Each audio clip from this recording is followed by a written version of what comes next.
The digital world and luxury brands are in a complicated relationship. Questions and concerns come up, such as if a brand's identity is based on an aura of prestige, impeccable service, and exclusivity, how can it maintain that quality in the recent era of social networking? There is a clear paradox between digital content values and luxury brand values that seem to make it impossible for both to cohabit. An open, transparent, real time experience versus one that's discreet, opaque, and in refined time for luxury brands. That's why it's legitimate to ask whether it is worth for luxury brands to invest in a digital strategy going further than just a few social media accounts. That being said, in 2015, the question has evolved. Brands should be asking themselves how digital strategies can be useful to them. Well, there are many ways for brands to engage with their audiences. Through e-commerce to generate sales, social media to keep or build a relationship with their clients and potential clients, apps and mobile to generate specific content, or via the internet to give out information on their website, for example, all of which should be creative. Luxury brand executives need to consider that they have an online presence, whether they have a digital strategy about it or not. LVMH learned the hard way by suing eBay for letting people sell their products on their platforms while they weren't even selling on their own website at the time. Clearly, Louis Vuitton was missing out on an interesting market.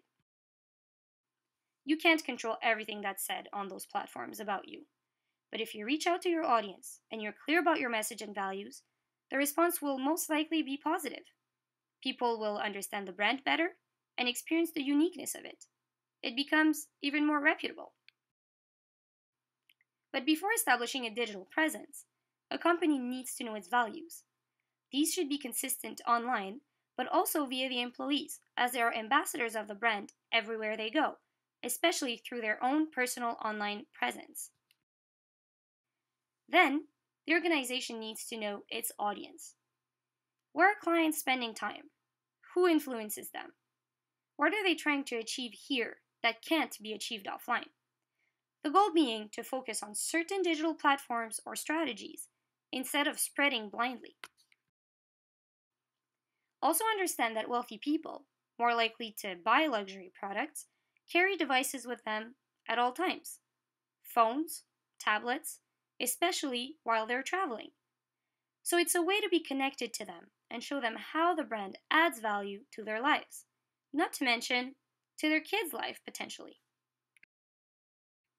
Most precisely, studies show that 98% of customers with incomes of $250,000 and more use digital platforms to communicate, 71% of them using social media.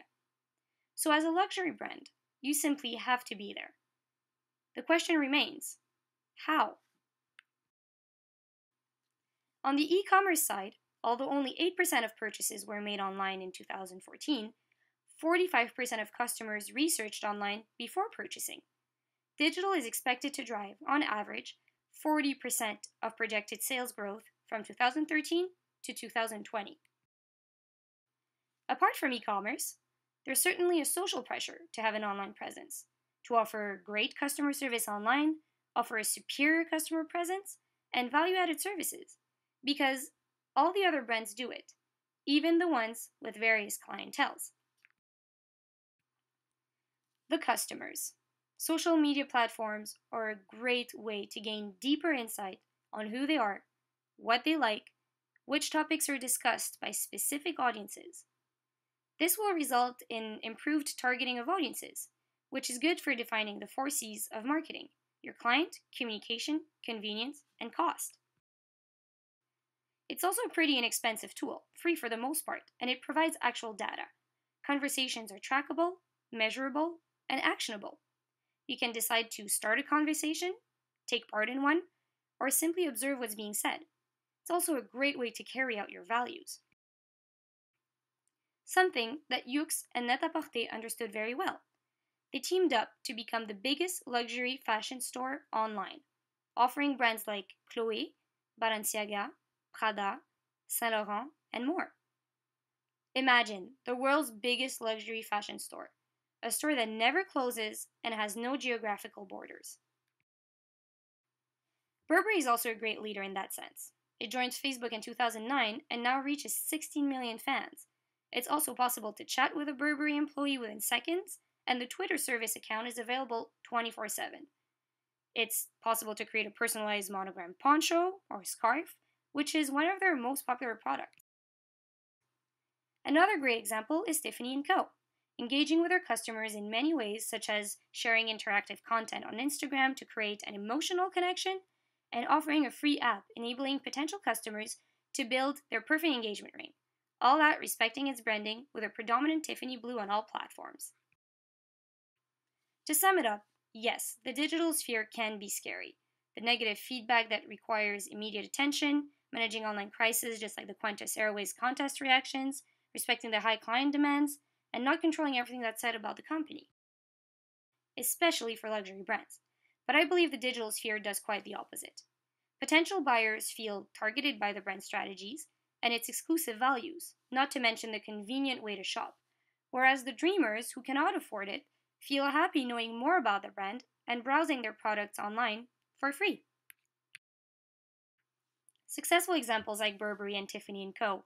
show that it's mandatory for luxury brands to build a presence online. That's why 14% of high brands expect to increase significantly their digital marketing spend in the next year, versus only 2% for all other industries. Get your wallets ready. It's time for some online shopping.